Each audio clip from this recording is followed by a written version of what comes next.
ॐ हरिः ॐ श्रीगुरुभ्यो नमः।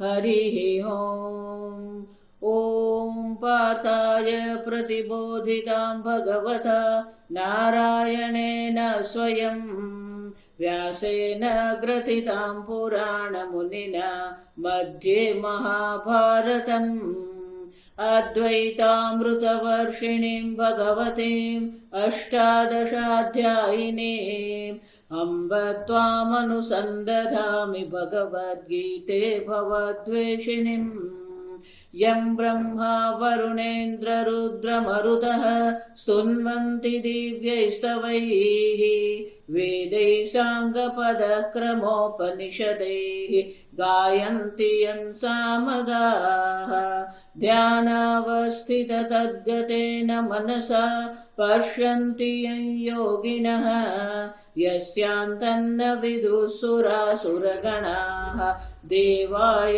तस्मै नमः। ॐ सहना भवतु सहनौ भुनक्तु सह वीर्यं करवावहै तेजस्विनावधीतमस्तु मा विद्विषावहै। ॐ शान्ति शान्ति शान्तिः। 18मो अध्याय श्लोक 56। सर्वकर्माण्यपि सदा कुर्वाणो मद्व्यपाश्रयः मत्प्रसादादवाप्नोति शाश्वतं पदमव्ययम् चेतसा सर्वकर्माणि मयि सन्न्यस्य मत्परः बुद्धियोगम् उपाश्रित्य मच्चित्तस्तततं भव।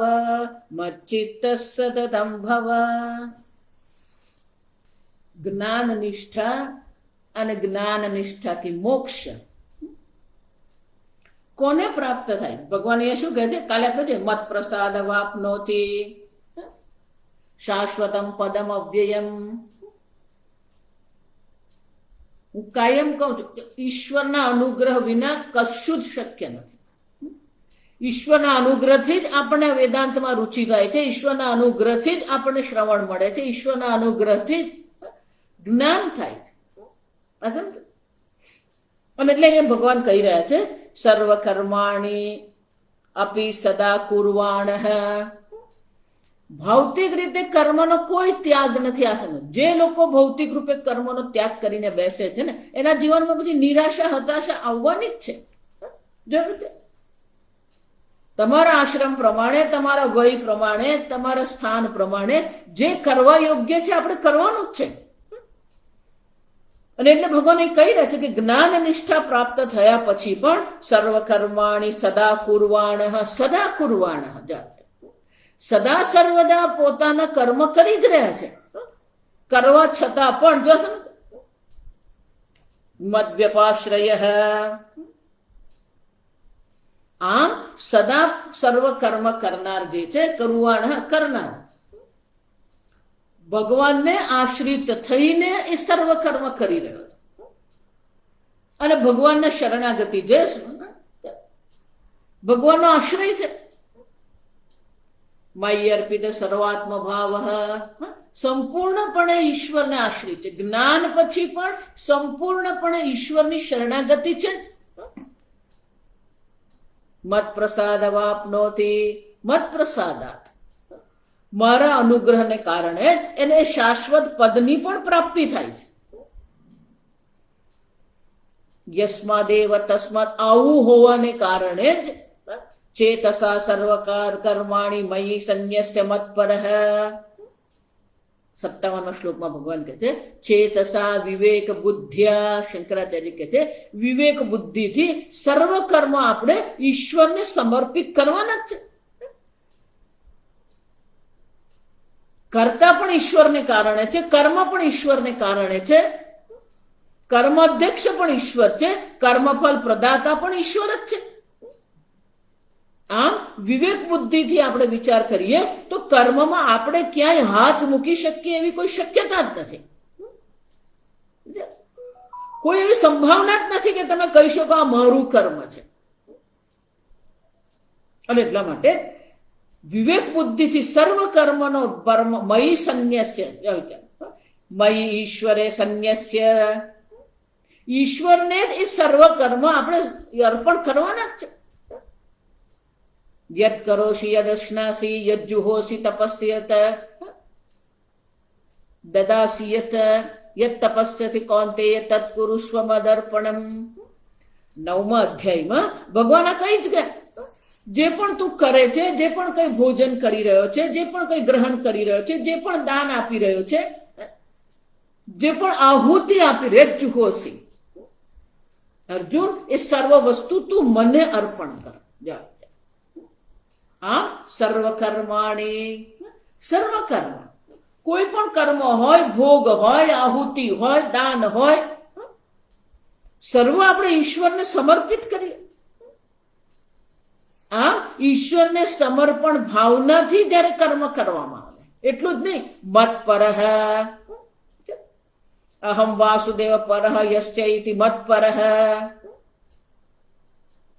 વાસુદેવ પરમાત્મા જેના જીવનની જેના જીવનનું લક્ષ્ય છે, ગતિ છે. એટલે કહો ઈશ્વર સિવાય બીજું આ જીવનમાં કઈ છે જ નહીં. શરણાગતિ પણ ઈશ્વરની છે, અનુગ્રહ પણ ઈશ્વરનો જ છે, જે પ્રાપ્ત કરવા યોગ્ય છે એ પણ ઈશ્વર જ છે, અને જેના અનુગ્રહથી ઈશ્વરની પ્રાપ્તિ થાય છે એ પણ ઈશ્વર જ છે. કર્મ પણ ઈશ્વર છે, કર્મફળ દાતા પણ ઈશ્વર છે. હા, સર્વત્ર ઈશ્વર ભાવ જ્યાં છે, સર્વાત્મ ભાવ જાય. એટલે આ પ્રકારથી જેને આ સર્વાત્મ ભાવથી જે પર ઈશ્વરને સર્વ કર્મ અર્પણ કરે છે, જે ઈશ્વર પરાયણ છે, ભોગ પરાયણ નથી, સ્વર્ગ પરાયણ નથી, ઈશ્વર પરાયણ છે. મત પરહ, ચેતસા એટલે કે માનસિક રીતે સર્વ કર્માણી મનસા સંન્યસ્ય. અહીંયા ભગવાન કહે છે ચેતસા, વિવેક બુદ્ધિથી સર્વ કર્મ આપણે ઈશ્વરને સમર્પિત કરીએ. જો એટલું હંમેશા કહું કે તમે ભોજન કરો છો અને ભોજન પચી જાય છે, ઈશ્વરનો અનુગ્રહ છે, ઈશ્વર જ પાચન ક્રિયા કરી રહ્યા છે. પણ ખરેખર ઈશ્વરનો અનુગ્રહ તો ક્યાં છે કે તમે જે કર્મ કરી રહ્યા છો એ તમારા કર્મ કરવામાં તમારો તો ફાળો જે છે 20%નો ફાળો, પણ પરમાત્મા તો સંપૂર્ણ કર્મનું ફળ તમને અર્પણ કરે છે. જેમ કે છે કે હું ઈશ્વરને માનતો નથી, એને પણ કર્મ પણ અર્પણ કરનાર કોણ છે? ઈશ્વર જ છે. જેમ કે છે કે ઈશ્વર છે જ નહીં, એના પણ પેટમાં પાચન ક્રિયા કરનાર તો ઈશ્વર જ છે. સમજ, તમે ઈશ્વરને ઓળખીને ચાલો કે નહીં ચાલો, ઈશ્વર સદા સર્વદા તમારા જીવનમાં પ્રવૃત્ત જ છે. પ્રાણ રૂપે, અપાન રૂપે, વ્યાન રૂપે, સમાન રૂપે, ઉદાન રૂપે એ પરમાત્મા તમારા શરીરનું સંચાલન કરી જ રહ્યા છે. બાર સૂર્ય, ચંદ્ર, સૂર્યમંડળ, આકાશ, નિહારિકા, વૃક્ષ, પશુ, પક્ષી, આ સર્વરૂપે ઈશ્વર શું થઈ રહ્યું? અભિવ્યક્ત થઈ જ રહ્યું. આમ તો કોઈ સ્વતંત્ર નથી આ જગતમાં, સમજવાનું. જે વ્યક્તિ માનતી હોય કે હું સ્વતંત્ર છું, મારે જેમ કરવું હોય એમ કરવું, મારે જે ખાવું હોય એ ખાવું, મારે જ્યાં જવું હોય ત્યાં હું જાઉં, આ સ્વતંત્ર નથી. બાહ્ય દ્રષ્ટિએ સ્વતંત્ર છે, આંતરિક રીતે તમે તમારા રાગ દ્વેષના ગુલામ છો. ખરી સ્વતંત્રતા તો એ છે કે ઈશ્વરને ઓળખીને આપણે ચાલીએ, ઈશ્વર જે કરી રહ્યો છે એમાં જ આપણે પ્રસન્ન રહીએ. ખરી સ્વતંત્રતા એ છે કે જીવનમાં કંઈ પણ બની જાય, પણ આ ઈશ્વરનો અનુગ્રહ છે, ઈશ્વરનો પ્રસાદ છે, એ પ્રસાદ બુદ્ધિથી આપણે પ્રસન્ન રહીએ.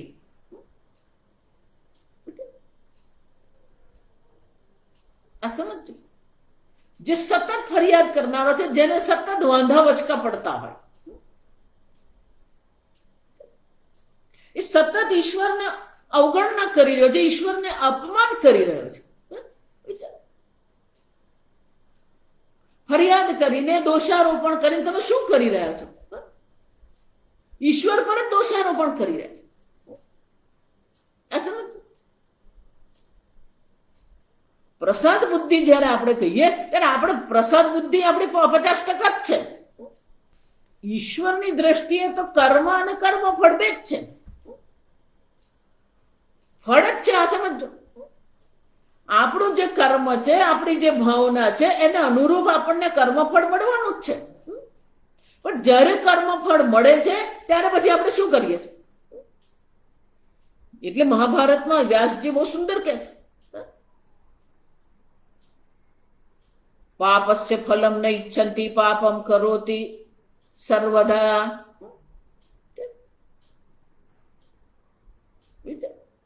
પાપમ કરોતિ પ્રયત્નતઃ. પાપ કર્મ કોઈ ઈચ્છે તો પાપ કર્મનું ફળ કોઈને ઈચ્છા નથી. પાપ કરવામાં કર્મ કરવામાંથી પોતાને અટકાવતા નથી. મનમાં આવ્યું એટલે બોલી જ નાખવાનું. પછી પેલો 25 વાર કે નહીં મારી ભાવના એવી નથી, મેં આવું નતું કર્યું, મારું આમ બધું નકામું ચાલશે. ઈશ્વરને જ આપણે ઓળખીને ચાલતા નથી.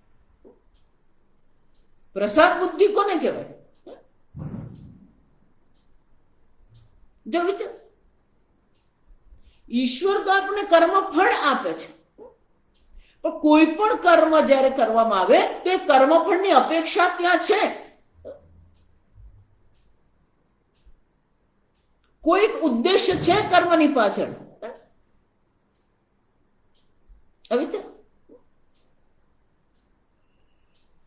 તો કર્મફળ જ્યારે આપણને મળે છે તો આપણો જે ઉદ્દેશ્ય છે, આપણી જે અપેક્ષા છે, એ અપેક્ષાની દ્રષ્ટિએ પછી આપણે નક્કી કરીએ છીએ. ફલમ અનુદ્દિશ્ય મંદોપી ન પ્રવર્તતે.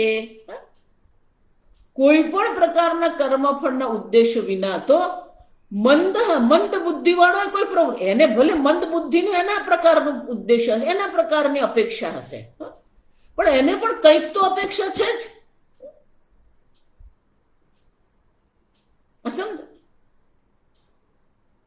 જ્યારે બાળક પરીક્ષા આપે છે તો પરીક્ષા આપે ત્યારે ગણતરી કરે છે કે મારા 80% આવવા જ જોઈએ, મારા 85% આવવા જ જોઈએ. તો એને 85%ની અપેક્ષા છે.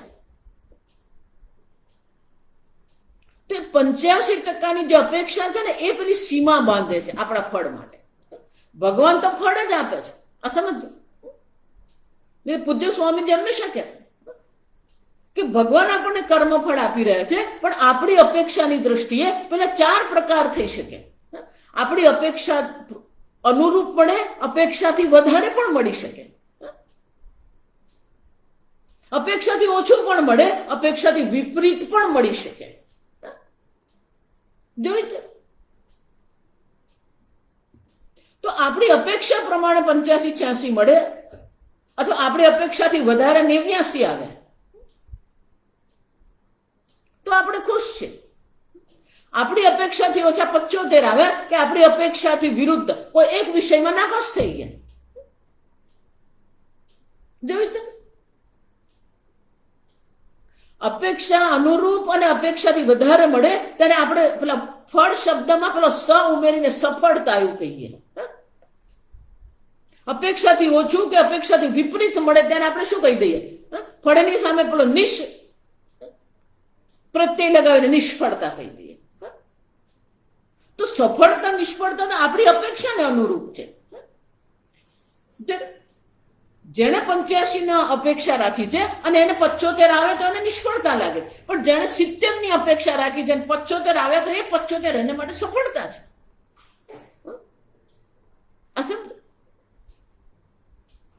પ્રસાદ બુદ્ધિ કોને કહેવાય? અપેક્ષાથી ઓછું મળે તોય આપણે દોષારોપણ નહીં કરીએ, પણ આપણે દોષારોપણ કરવા તૈયાર જ હોઈએ છીએ. માતા પિતા પર દોષારોપણ કરીએ, મિત્રો પર દોષારોપણ કરીએ. વિચાર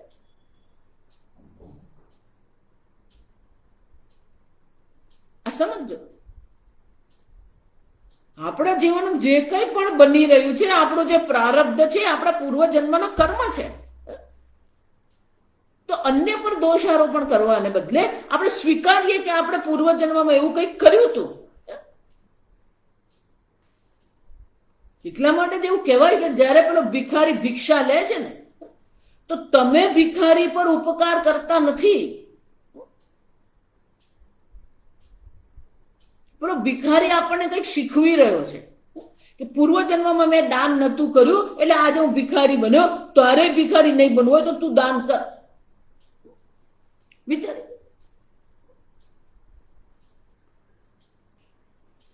તો કોને શું પ્રાપ્ત થાય છે એ નક્કી કરનાર કોણ છે? ઈશ્વર છે. આગળ ભગવાન કહેવાના છે કે સંપૂર્ણ જગતનું સંચાલન કરનાર જ ઈશ્વર છે. મત પર એ જ ઈશ્વરને પરાયણ બનીએ આપણે. ભગવાન શું કે છે? ચેતસા સર્વકર્માણિ મયि સંન્યસ્ય મત્પરઃ બુદ્ધિ યોગમ ઉપાશ્રિત્ય. આપણું જીવન ઈશ્વર પરાયણ બનાવીએ આપણે. એટલું જ નહીં, બુદ્ધિ યોગમ ઉપાશ્રિત્ય બુદ્ધિ યોગમ મયि સમાહિત બુદ્ધિત્વમ બુદ્ધિ યોગ. જેની બુદ્ધિ, જેના વિચાર, જેની ભાવના સતત ઈશ્વરને જ સમર્પિત છે, જેની બુદ્ધિ ઈશ્વરમાં જ સમાહિત થઈ ગયેલી છે, એવા બુદ્ધિ યોગને ઉપાશ્રિત્ય, એવા બુદ્ધિ યોગને આશ્રિત થઈને અનન્ય શરણ્યત્વ. મચ્ચિત્ત સતતમ ભવ. સતતમ મચ્ચિત્ત ભવ. તારું ચિત્ત સતત એ મારા ચિંતનમાં જ હોય. મયી એવમ ચિત્તમ યસ્ય તવ સત્વમ મચ્ચિત્ત સતતમ સર્વદા ભવ. બુદ્ધિ યોગથી ઈશ્વરને પૂર્ણતઃ સમર્પિત થઈને ઈશ્વરની શરણાગતિ સ્વીકારી.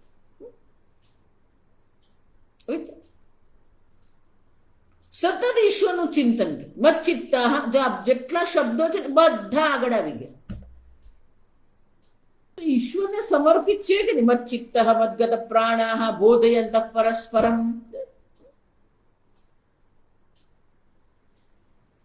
સતતમ ભવ. જો આવી સતતમ જે છે એ બધાની સાથે સતતમ સંન્યસ્ય સર્વ કર્માણિ સતતમ મત્પરઃ સતતમ બુદ્ધિ યોગમ ઉપાશ્રિત્ય સતતમ મચ્ચિત્ત ભવ. આપણા જીવનમાં એ સાતત્ય હોવું જોઈએ. ઈશ્વર પરાયણ જીવન હોવું જોઈએ. કર્મ પરાયણ, ભોગ પરાયણ, સ્વર્ગ પરાયણ, ધન પરાયણ જીવન નહીં, ઈશ્વર પરાયણ જીવન હોવું. અને એટલે ભગવાન અર્જુનને કહી રહ્યા છે, તું પણ એવો બન. ભવનો શું અર્થ થાય? સતતમ ભવ, એટલે કે તું પણ આવો અર્જુન બની જા.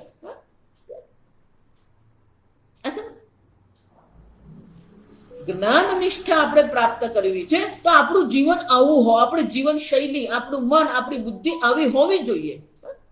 તો પછી આપણે બ્રહ્મ જ્ઞાન નિષ્ઠા પ્રાપ્ત થઈ શકે.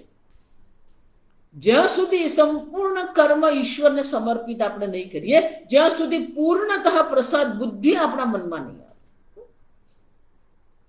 ત્યાં સુધી કોઈ પણ પ્રકારે આ જ્ઞાન કે જ્ઞાનની નિષ્ઠા સંભવ જ નથી. અને એટલે ભગવાન કહી રહ્યા છે કે અર્જુન, આ કારણથી પણ તું આ પ્રકારનો બન. જો એટલે તમને હું વારંવાર કહું છું, જે જરૂરી છે ને તમારા વ્યક્તિત્વના નિર્માણની જરૂર છે.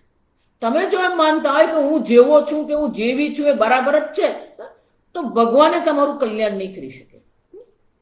તમારે આંતરિક રીતે તમારામાં પરિવર્તન લાવવું જ પડે. એટલે ભગવાન પણ અહીંયા કહી રહ્યા છે કે તું આવો બન. જો આ સમજો, સર્વ કર્મ મને સમર્પિત કરીને, વિવેક બુદ્ધિથી મને સમર્પિત કરીને, મારા પરાયણ બનીને, સતત બુદ્ધિ મારામાં સમાહિત રાખીને, મને જ આશ્રિત થઈને,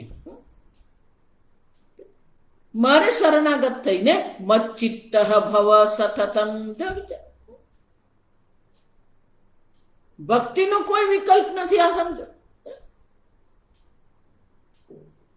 સતત ઈશ્વરનું ચિંતન જરૂરી.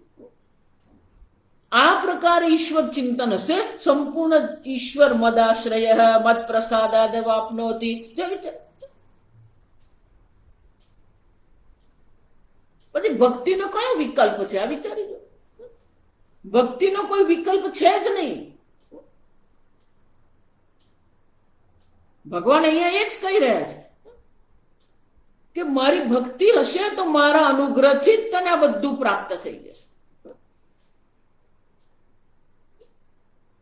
ભગવાન પણ આ તમારે પરાયણું શું કામ બનવું? તમારે પરાયણ બનીને મને શું મળવાનું? એટલે ભગવાન આગળના શ્લોકમાં કહે છે કે આ પ્રકારનો તું બની જા, મારા અનુગ્રહથી જ તને આ સર્વ વસ્તુ પ્રાપ્ત થાય છે. અને મચ્ચિત્ત સતત તું બનીશ તો તને શું પ્રાપ્ત થશે? એટલે 58મા શ્લોકમાં ભગવાન એનો ઉત્તર આપે છે. મચ્ચિત્ત સર્વ દુર્ગાણી મચ્ચિત્ત સર્વ દુર્ગાણી મત પ્રસાદાત તરિષ્યસી મત પ્રસાદાત તરિષ્યસી અથ ચેત્વમ અહંકારાત ન શ્રોષ્યતિ વિનક્ષ્યસી મચ્ચિત્ત સતતમ ભવ. અર્જુન, સતત તું મારા પરાયણ બની જાય. કેમ? એકવાર તું મારાયણ પરાયણ બની ગયો, મચ્ચિત્ત બની ગયો, સર્વ દુર્ગાણી મત પ્રસાદાત તરિષ્યસી. મારા અનુગ્રહથી મારા પ્રસાદથી સર્વ પ્રકારના દુર્ગ જે છે, દુસ્તરાણી સંસાર હેતુ જાતાની. દુર્ગાણી એટલે શું? દુર્ગ એટલે કે જેને પાર કરવું, જેને પ્રાપ્ત કરવું અત્યંત કઠિન છે. ભગવાન કહે છે સર્વ પ્રકારની કઠિનાઈ જે, સર્વ પ્રકારના વિઘ્નો જીવનમાં જે આવે છે એ સર્વને તું પાર કરી જઈશ. મસ્ત પ્રસાદાત તરિષ્યસી, તું તરી જશે. ઈશ્વરના અનુગ્રહ વગર કંઈ જ નહીં થાય. અથ ચેત્વમ અહંકારાત ન શ્રોષ્યસી. પણ અર્જુન, તું અહંકારને કારણે જો મને સાંભળીશ નહીં, વિનક્ષ્યસી, હું જે કહું છું અર્જુન, તું એને ગ્રહણ કરવાનો પ્રયત્ન નહીં કરે, એ પ્રકારની તારી જીવન શૈલી બનાવવાનો તું પ્રયત્ન નહીં કરીશ, વિનક્ષ્યસી, તારો નાશ અવશ્ય થશે.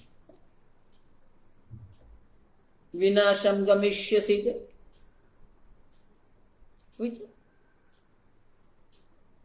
તમે માનતા હોય કે ભક્તિ નહીં કરીને તમે સ્વતંત્ર છો, ભક્તિ નહીં કરીને તમે ભોગ પરાયણ રહેવામાં સુખ માની રહ્યા છો. ભગવાન શું કહી રહ્યા છે? ઈશ્વર પરાયણ જીવન નથી, ઈશ્વર ચિંતન જીવનમાં નથી, ઈશ્વરની ભક્તિ જીવનમાં નથી.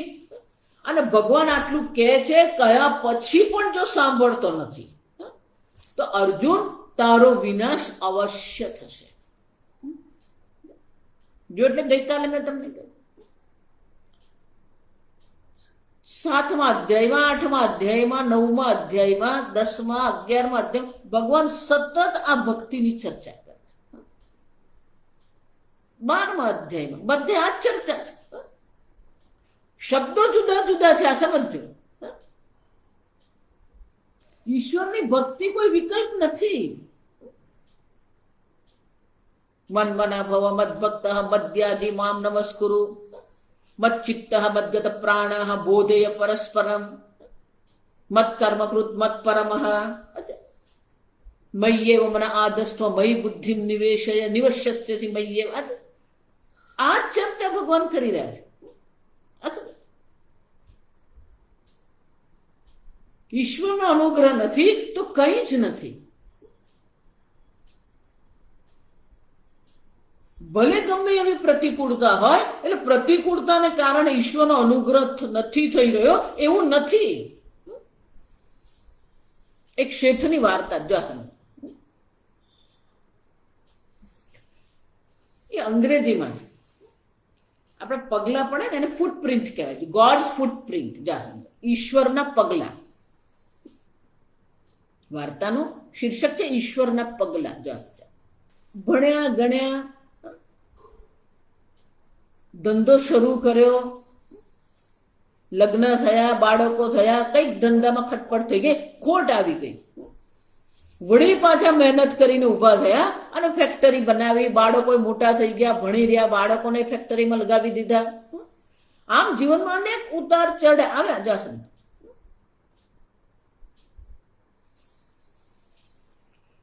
પછી બાળકોએ બધું સંભાળી લીધું, એમની પત્ની ગુજરી ગઈ. તો વિચાર કર્યો કે હવે એકલો અહીંયા રહીને શું કરું? એટલે વર્ષોથી જે એમની સાથે નોકર રહેતો હતો, એટલે દરિયા કિનારે એક જમીન લીધી, ત્યાં બંગલો બનાવ્યો અને નોકરની સાથે ત્યાં રહેવા લાગ્યા. બંગલો બનાવ્યો, ત્યાં સાથે નાનો મસ્ત બીજો બંગલો બનાવી દીધો, નાનું બનાવી રૂમ રસોડું કરી દીધું, જ્યાં પેલો નોકરનો પરિવાર. જે ગામ હતું તે ગામની સ્કૂલમાં નોકરના બાળકોને ત્યાં પરમિશન અપાવી દીધી, એટલે શેઠ આરામથી રહે. મહિને 2 મહિને કઈક પ્રસંગ હોય ને તો બાળકો પાસે જાય, 8-10 દિવસ રહીને વળી પાછા અહીંયા આવી જાય. રોજ એમને એક નિયમથી જીવન જીવવા, પૂજા કરવી, પાઠ કરવો, દરિયા કિનારે ચાલવા નીકળવું, એક નિયમ બનાવી દીધો. દૈનિક જીવન માટેનું શું છે, એક નિયમ તાલિકા બનાવી દીધી.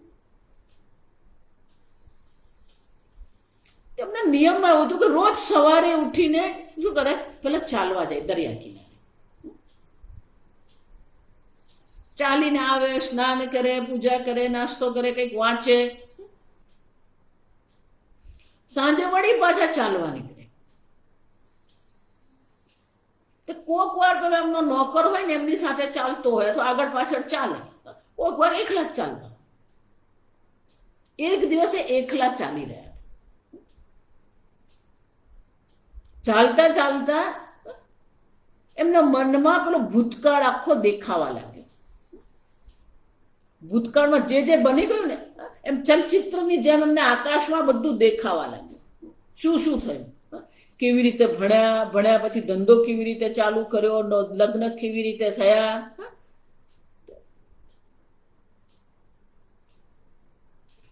તો આ પ્રસંગો જયારે બનતા હતા ને ત્યારે પેલા 4 પગલા દેખાતા હતા, 2 એમના ને 2 ભગવાનના. એટલે સતત એમને અનુભવ હતો ઈશ્વર મારી સાથે છે. પછી ધંધામાં ખોટ ગઈ,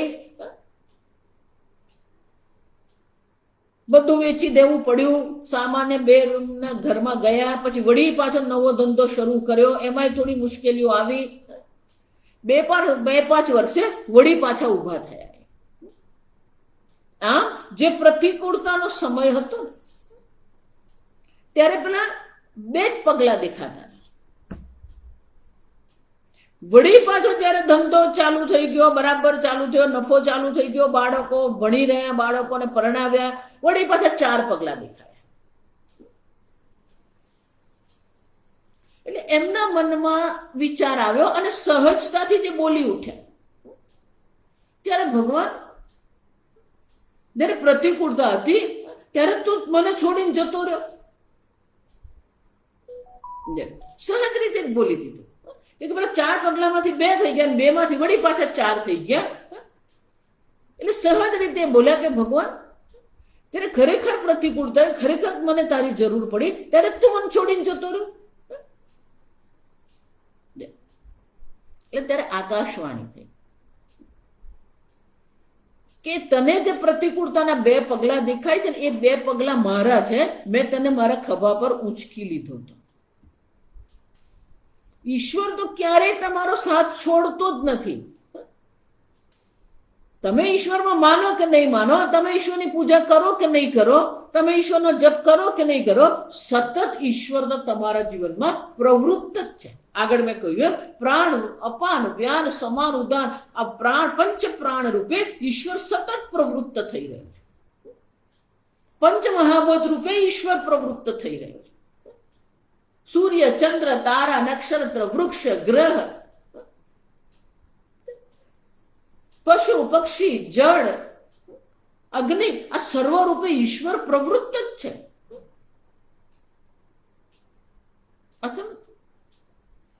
પણ એ ઈશ્વરને આપણે ઓળખીએ છીએ કે નથી ઓળખતા?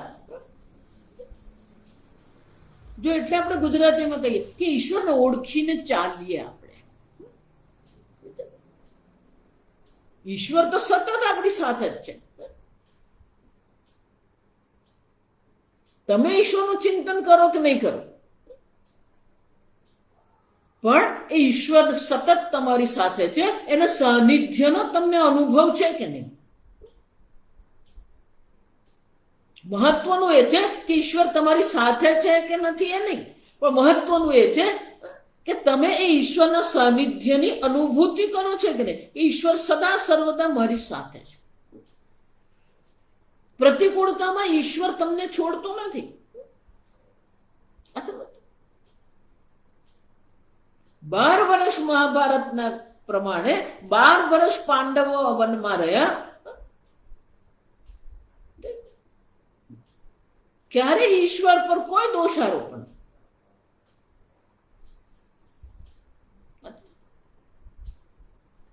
ભીમ, અર્જુન, યુધિષ્ઠિર, નકુલ, સહદેવ સર્વ સદા સર્વદા ઈશ્વરની અનુભૂતિમાં રહેતા હતા.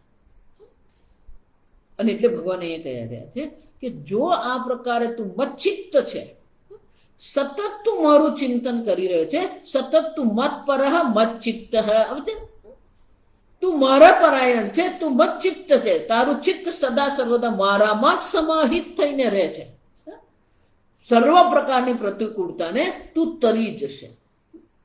પણ અહંકારને કારણે જો તું આ વસ્તુ સ્વીકારવા તૈયાર નથી અને હું જે કહી રહ્યો છે તું સાંભળીશ નહીં, વિનક્ષ્યસી, તારો વિનાશ અવશ્ય થશે. અર્જુનને કહીને ભગવાન આપણને જ કહી રહ્યા છે. અહંકાર આપણો એટલો બધો છે ને, અહંકાર વિમૂઢાત્મા કર્તા અહમિતિ મન્યતે છે. અહંકારનું પહેલું લક્ષણ જ આ છે, હું કરું. એટલે નરસિંહ મહેતા શું કહી ગયા? હું કરું એ જ જ્ઞાનતા શકટનો ભાર જેમ શ્વાન તાણે.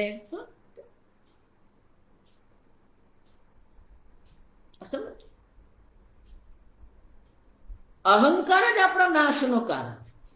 બધામાં જ હું, ક્યાં પેલો હું થી આગળ જાય જ નહીં. ભગવાન કહે છે આ પ્રકાર જો તું મારે આશ્રિત નહીં થશે, તું મારું ચિંતન નહીં કરે, સતત મારા અનુભૂતિને સાનિધ્યની અનુભૂતિ તને નથી, અને તું મારી વાત સાંભળશે નહીં, તો તારો નાશ અવશ્ય છે.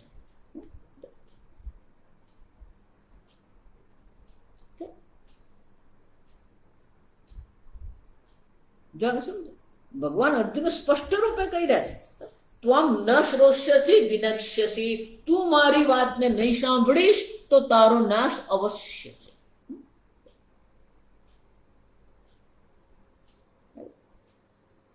ઇદં ચ ત્વયા ન મંતવ્યમ સ્વતંત્ર અહમ કિમર્થમ પરોક્તમ કરિષ્યામિ.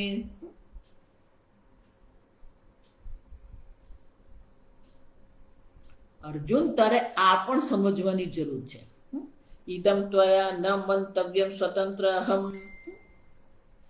ન મંતવ્યમ સ્વતંત્ર અહમ. તારે ક્યારેય એવું વિચારવું જોઈએ નહીં હું સ્વતંત્ર છું. પરોક્તમ કરિષ્યામિ, કિમર્થમ પરોક્તમ કરિષ્યામિ. હું સ્વતંત્ર છું અને બીજા મને જે કહી રહ્યા છે એ પ્રકારે મારે શું કામ કરવું જોઈએ?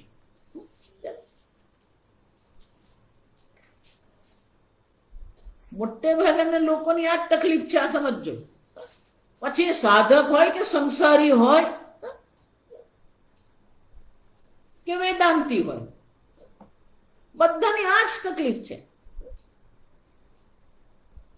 અહમ સ્વતંત્ર, હું સ્વતંત્ર છું. મારે બીજાને આશ્રિત થઈને કેમ ચાલવું, શું કામ ચાલવું? કિમાર્થમ પરોક્તમ. એટલે ભગવાન કહે કે અર્જુન, એવું જ તું માની રહ્યો હોય કે હું સ્વતંત્ર છું અને બીજો કે એક પ્રમાણે મારે કરવાની શું જરૂર?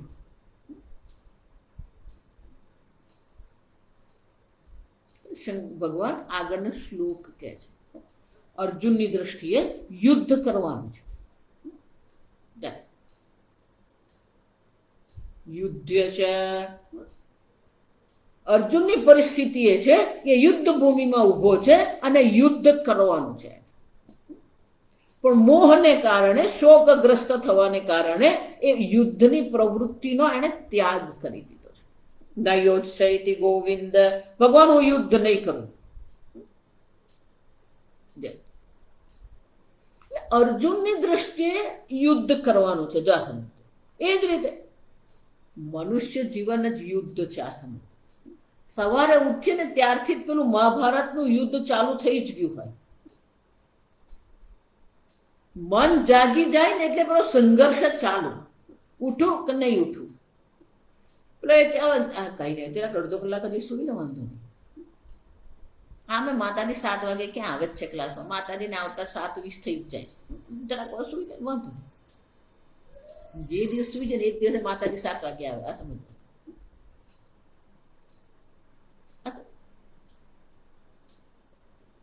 સંઘર્ષ, ઉઠું નહીં ઉઠું, ઉઠું નહીં ઉઠું.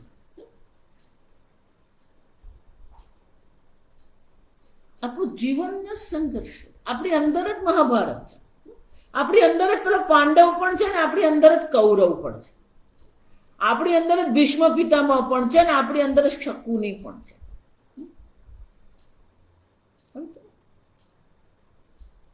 અને એટલે અહીંયા ઘડી ભગવાન કહે છે કે જો તું એવું માનતો હોય કે હું સ્વતંત્ર છું અને બીજાને સાંભળવાની મને શું જરૂર,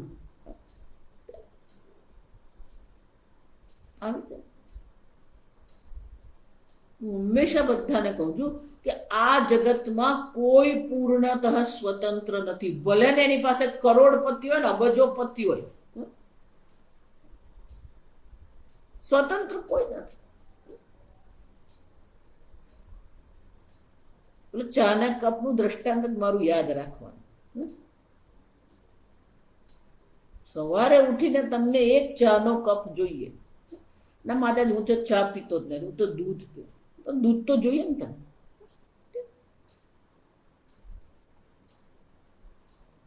ક્યાંથી આવ્યું દૂધ? તમે ઉત્પન્ન કર્યું દૂધ?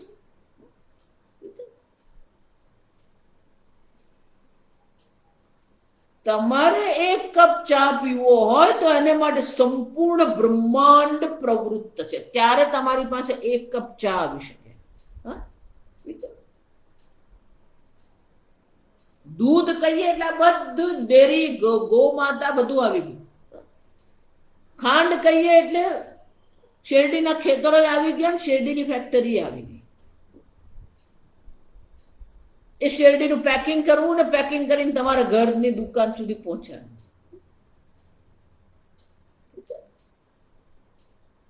ચા કહીએ તો પેલા ચાના બાગ છે, ચાના બાગમાં ચા બનાવવામાં આવે, પછી વાઘ બકરી વાળા લે અને વાઘ બકરી વાળો પછી એને પેકિંગ કરીને વેચે અને એ તમારા ઘર પાસે આવે.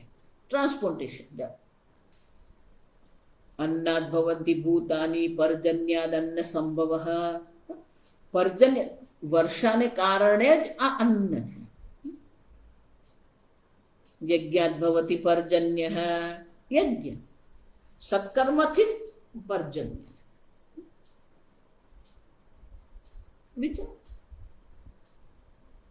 પછી તમને ગેસનો બાટલો જોઈએ, અગ્નિ જોઈએ, લાકડું જોઈએ, પાત્ર જોઈએ.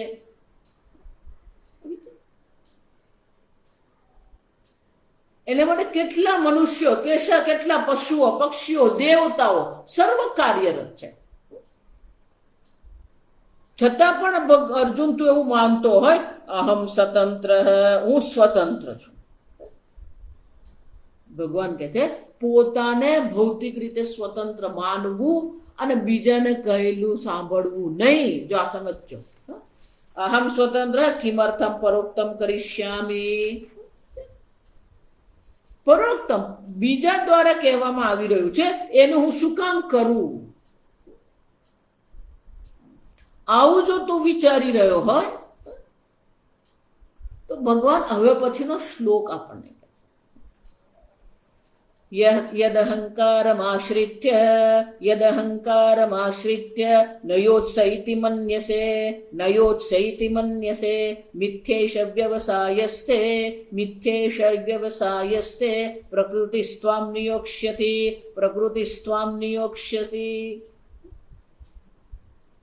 યદ અહંકારમાશ્રિત્ય ન યોત્સૈતિ મન્યતે. અર્જુન, તું એવું વિચારી રહ્યો છે કે હું યુદ્ધ નહીં કરીશ. ન યોત્સ્ય, પણ કોને આશ્રિત થઈને? અહંકારને આશ્રિત. તારા અહંકારને આશ્રિત થઈને તું એવું વિચારી રહ્યો છે કે હું યુદ્ધ નહીં કરું. અર્જુનની યુદ્ધની પરિસ્થિતિ. આપણે પણ જીવનમાં આપણી સામે જે પરિસ્થિતિ છે એને અનુરૂપ આપણે કર્મ કરીએ છીએ કે નથી કરતા? લોકો એટલા બધા કર્મની દ્રષ્ટિએ પોતાને મર્યાદિત બનાવીને રાખે છે. આવું હું કરું, આવું હું નહીં કરું. શું વાંધો છે કરવામાં? આપણે નહીં કરીને શું પ્રાપ્ત કરવાનું? વિચારી જો. ધારો કે તમે કઈ નથી કરતા, તમારી સામે પરિસ્થિતિ છે, પરિસ્થિતિને અનુરૂપ તમે કર્મ નથી કરી રહ્યા, તો તમે એવું માનો છો કે તમે સ્વતંત્ર બની ગયા? તમે એવું માનો છો કે તમને બહુ સન્માન મળી જશે? વિચારી જો. કેટલાય લોકો પેલું મનમાં રાખીને બેઠા, આવું હું નહીં કરું, આવું પ્રકારનું આપણે નહીં કરવું. તું કરતો ખરો. અર્જુનની સામે યુદ્ધ હતું એટલે ભગવાન અર્જુનને કહે ન યોત્સૈતિ મન્યસે. તું જો એવું વિચારી રહ્યો કે હું યુદ્ધ નહીં કરીશ, પણ આ તારો જે નિર્ણય છે કેવો છે? અહંકારમાશ્રિત્ય. કોઈ પણ સામે આવેલા કર્મનો ત્યાગ માત્ર ને માત્ર અહંકારથી જ થાય છે.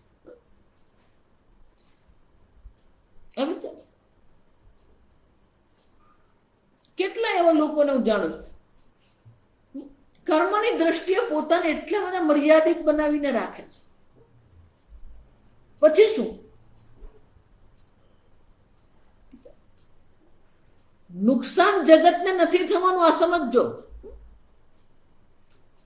11મા અધ્યાયમાં અર્જુનને ભગવાન કહી જ ગયા, નિમિત્ત માત્ર ભવ સવ્યસાચી. અર્જુન, આ બધું હું કરી જ રહ્યો છું. તું યુદ્ધ કરે કે નહીં કરે, આ બધાનો નાશ થવાનો જ છે. તારે તો માત્ર ને માત્ર નિમિત્ત બનવાનું છે. અને છતાં પણ તું એવું વિચારતો હોય કે હું યુદ્ધ નહીં કરું, તો આ તારો અહંકાર છે. અર્જુન,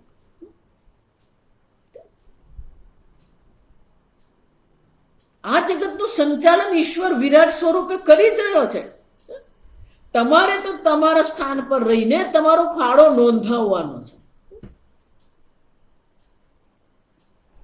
આ જગતની અંતર્ગત તમે શું કરી રહ્યા છો?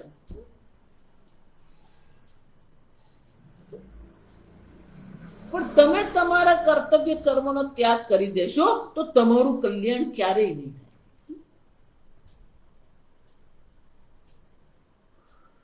કર્મોનો ત્યાગ કોઈ પણ પ્રકારે આપણને કલ્યાણ કરનાર નથી. અને એટલે ભગવાન અહીં કહી રહ્યા છે, સર્વકર્મ આગળ થઈ ગયા, સર્વકર્માણિ કુર્વાણઃ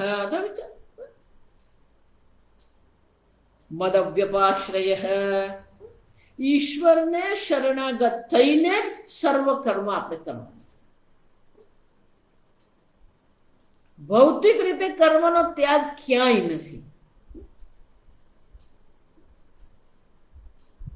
ન યોત્સૈતિ મન્યસે. અર્જુન, તું એવું કહેશે, તું એવું માનશે, તું વિચારશે હું યુદ્ધ નહીં કરીશ. મિથ્યા એષઃ વ્યવસાયઃ તે. આ તારો મિથ્યા નિશ્ચય છે. વ્યવસાય એટલે નિશ્ચય, વ્યવસાયાત્મિકા બુદ્ધિ, નિશ્ચયાત્મિકા બુદ્ધિ જ આવતા. તું જેવો નિર્ણય કરીને બેઠો હોય કે હું યુદ્ધ નહીં કરું, તો આ તારો જે નિર્ણય છે, તારો નિશ્ચય જે છે એ મિથ્યા છે અર્જુન, અયોગ્ય છે. મિથ્યા એટલે અયોગ્ય છે. કેમ? પ્રકૃતસ્ત્વામ નિયોક્ષ્યતિ, તારો ક્ષત્રિય સ્વભાવ જ તને યુદ્ધમાં લઈ જ જશે.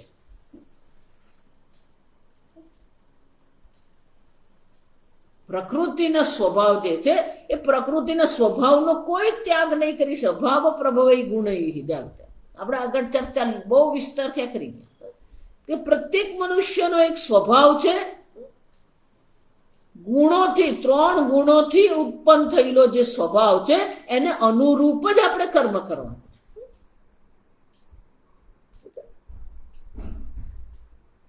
જો તું અર્જુન યુદ્ધ નહીં કરે તો તારો ક્ષત્રિય સ્વભાવ જે છે, યસ્માત પ્રકૃતિ ક્ષત્ર સ્વભાવ ત્વામ નિયોક્ષ્યતિ, આ તારી જે પ્રકૃતિ, જે ક્ષત્રિય સ્વભાવ જે તારો છે એ તને અવશ્ય યુદ્ધમાં પ્રેરિત કરશે. અહીંયા યુદ્ધ નહીં કરે.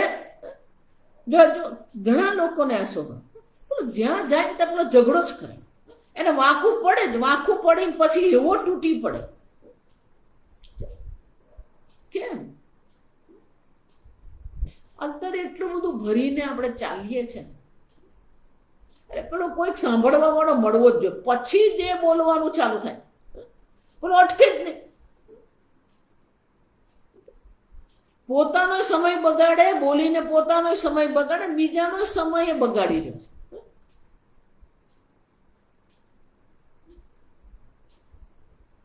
હા, વિનક્ષ્યસી, આગળ ભગવાન કહી ગયા એ તારો નાશક થશે અર્જુન. કે તારો ક્ષત્રિય સ્વભાવ જે છે એ તને યુદ્ધમાં અવશ્ય લઈ જશે. અહીંયા યુદ્ધ નહીં કરે, બીજે જઈને કરશે.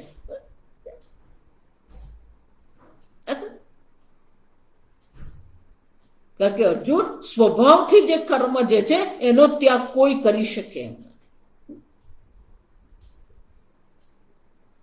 સ્વભાવથી જે આપણો કર્મ જે છે, આપણા ગુણના આધારે જે સ્વભાવ જે છે એને અનુરૂપ આપણે જીવીએ. જો એટલા માટે કર્ણ ક્ષત્રિય હતો, પણ સૂત પુત્ર તરીકે એને ઉછેરવામાં આવ્યો તો સતત માનસિક રીતે સંઘર્ષમાં રહેતો હતો. કર્ણને ક્યારેય માનસિક શાંતિની અનુભૂતિ થઈ જ નથી. કે જે પ્રકારની જીવનશૈલી એને જીવવી પડતી હતી અને આંતરિક રીતે જે ક્ષત્રિય સ્વભાવ હતો એ સતત સંઘર્ષમાં રહેતો. મહાભારતનું એક એક પાત્ર આપણા વ્યક્તિત્વને જ રજૂ કરે છે.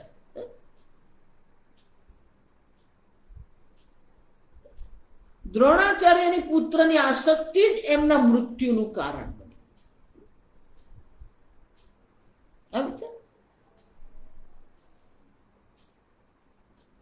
આ જીવનમાં ક્યાંય આપણે અટકવાનું નથી. સ્વભાવથી આપણે, દ્રોણાચાર્ય યુદ્ધ કરવાનું જ નહીં હતું, અશ્વત્થામાં યુદ્ધ કરવાનું જ નહીં હતું, બ્રાહ્મણ યુદ્ધ કરવાનું જ નહીં, છતાં યુદ્ધમાં ઉતર્યા.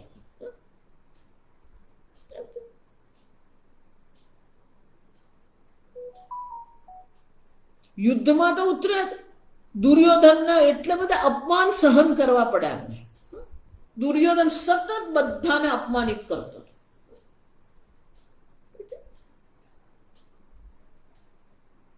આટલું મહાન વ્યક્તિત્વ, આટલું મહાન જ્ઞાન, આટલી મહાન તપશ્ચર્યા પરશુરામના શિષ્ય દ્રોણાચાર્ય, અને દુર્યોધનના હાથે અપમાનિત થતા હતા. વિચારી, સતત અપમાનિત થતા રહ્યા. જે પુત્ર પ્રત્યે એમને આસક્તિ હતી એ પુત્ર એમને સાંભળવા તૈયાર નતો, એ પુત્ર કૌરવોનું સાંભળતો હતો.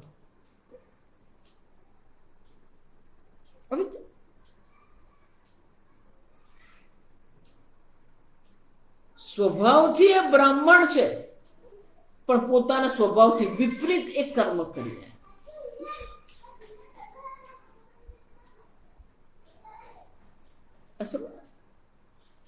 બંને જ છે, સ્વભાવ પણ અને આપણી સામે કઈ પરિસ્થિતિ છે. સ્વામીજી અંગ્રેજ કોલ ઓફ સિચ્યુએશન એને કહેવાય. આપણી સામેની પરિસ્થિતિ આપણી પાસે શું અપેક્ષા રાખે છે, એ અપેક્ષાને અનુરૂપ આપણે કર્મ કરીએ.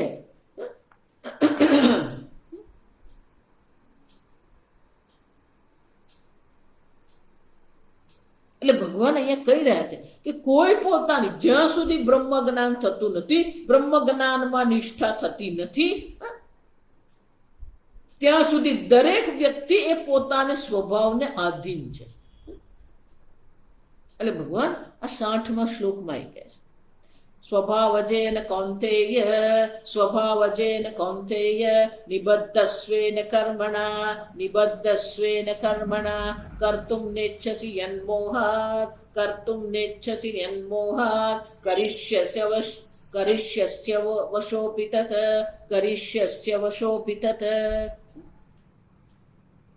કરિષ્યસि અવશઃ અપિ તત. સ્વભાવજેન કૌંતેય નિબદ્ધ સ્વેન કર્મ, સ્વભાવજેન સ્વેન કર્મણા નિબદ્ધ. દરેક વ્યક્તિ પોતાના સ્વભાવના કર્મથી બંધાયેલી જ છે.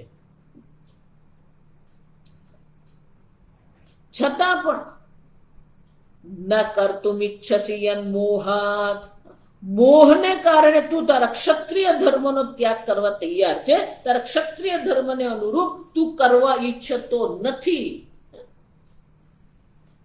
મોહને કારણે તું ક્ષત્રિય ધર્મનું પાલન કરવા ઈચ્છતો નથી. કર્તુમ ન ઈચ્છસि મોહાત કરિષ્યસि અવશઃ અપિ તત. અવશઃ મોહને કારણે અવશ્ય થઈને, પરતંત્ર થઈને તું અવશ્ય કરીશ.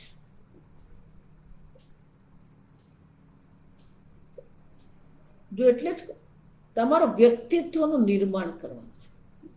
બાહ્ય દેશ કાળ વસ્તુ વ્યક્તિ બદલવાથી કઈ નહીં થાય.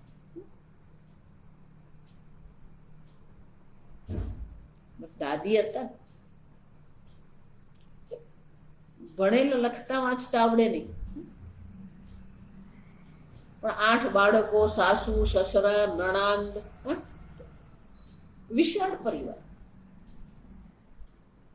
અને ઘરમાં ખેતી, આંબાવાડી, 8 ગાય બળદો, આ બધા જોતા. એટલે અનેક પ્રકારની પ્રતિકૂળતામાંથી પસાર થઈને એટલે સ્વભાવમાં થોડી કડવાશ, વક્રતા એમની સ્વભાવ. એટલે ઉંમર થઈ ગઈ, બધું છૂટી ગયું, કામ હવે કરવાનું નથી. એટલે બા બાપુજી અમારી સાથે રહેવા આવતા, એટલે બા બાપુજી હોય, અમે હોઈએ, બધાની સાથે રહે. પણ બોલે એક સ્વભાવ પડી ગઈ મને. એટલે પછી અમે બેસીને વાતો કરીએ ને, એટલે પછી બાપુજી ત્યારે જી કહેતા, માને જી કહેતા કે જી આ બધું છોડ ને, હવે તું હવે શાંતિથી રહે ને, બધું ગયું હવે. પેલો સ્વભાવ થઈ ગયો. એટલે પછી એવું કે ભાઈ એ તો એ બધું હવે મારા અડકામાં સાથે જ જવા.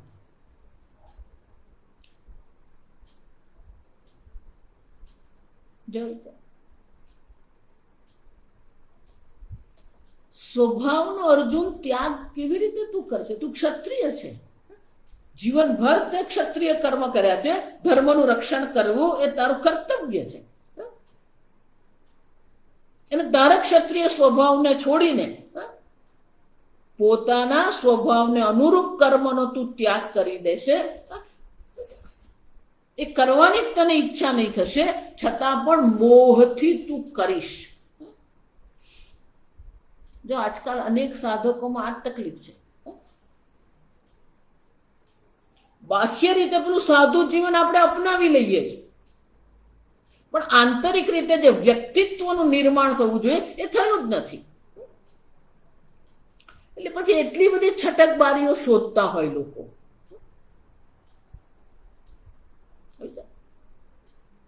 હંમેશા પોતાને અપવાદ માનવાનો જે પ્રયત્ન કરે.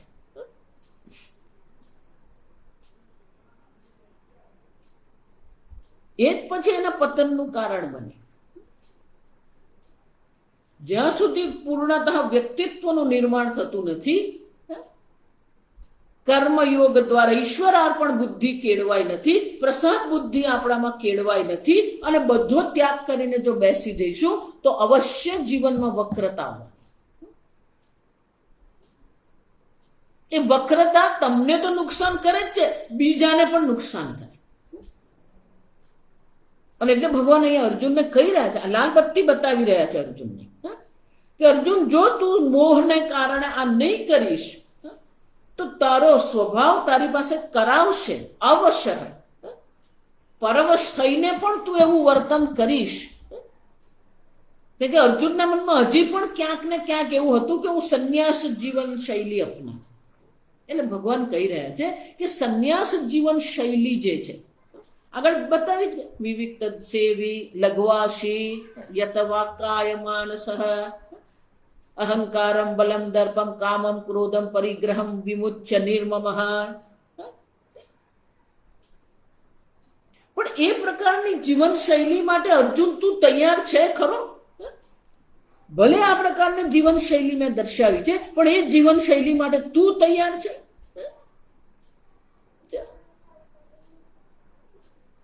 ભગવાન આપણને દર્શાવી રહ્યા છે, પણ એ આપણા માટે આપણે સ્વભાવ પ્રમાણે તૈયાર છીએ કે નહીં?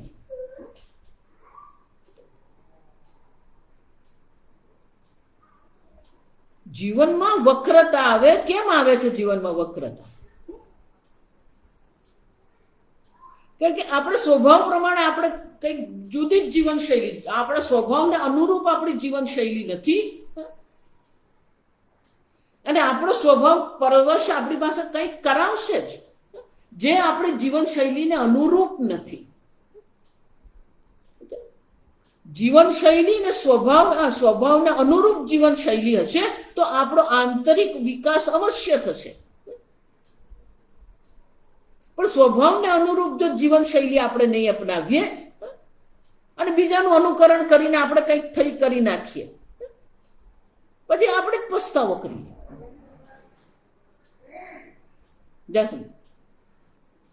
અને એટલે ભગવાન અર્જુનને કહીને આપણને પણ કહી રહ્યા છે કે તમારા સ્વભાવને અનુરૂપ તમે કર્મ કરો, સ્વભાવને અનુરૂપ જીવન શૈલી અપનાવો.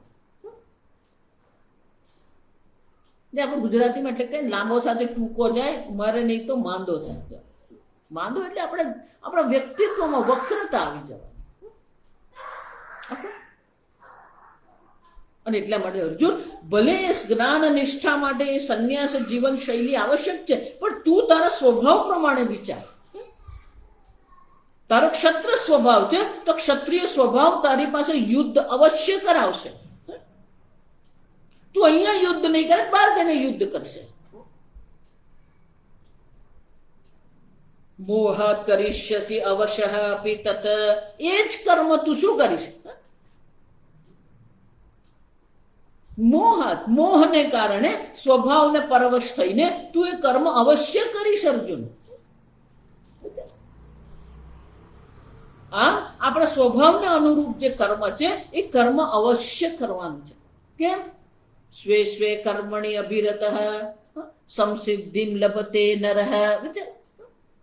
પોતાના સ્વભાવને અનુરૂપ જ્યારે આપણે કર્મ કરીશું તો આપણો આંતરિક વિકાસ અવશ્ય થાય છે. અને એકવાર આંતરિક વ્યક્તિત્વનું નિર્માણ થઈ ગયું પછી બ્રહ્મ જ્ઞાન સરળ. અને એટલે ભગવાન અર્જુનને લાલ બત્તી દર્શાવીને આપણને પણ કહી રહ્યા છે કે આ સ્વભાવ જેને કહેવામાં આવે, પ્રકૃતિ જેને કહેવામાં આવે, માયા જેને કહેવામાં આવે, એનો વિરોધ કોઈ કરી શકે એમ છે જ નહીં. આગળ આપણે આવતીકાલે જોઈશું.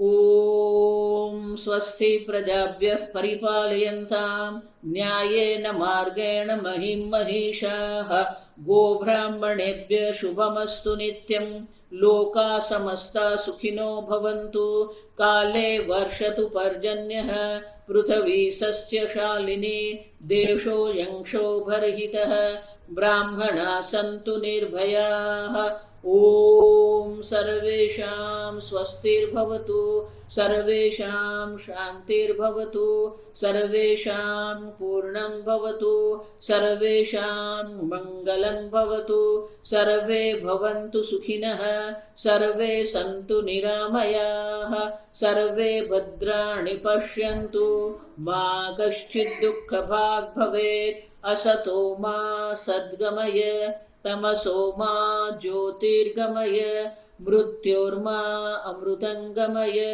ॐ पूर्णमदः पूर्णमिदं पूर्णात् पूर्णमुदच्यते पूर्णस्य पूर्णमादाय पूर्णमेवावशिष्यते ॐ शान्ति शान्ति शान्तिः हरिः ॐ श्रीगुरुभ्यो नमः हरिः ॐ।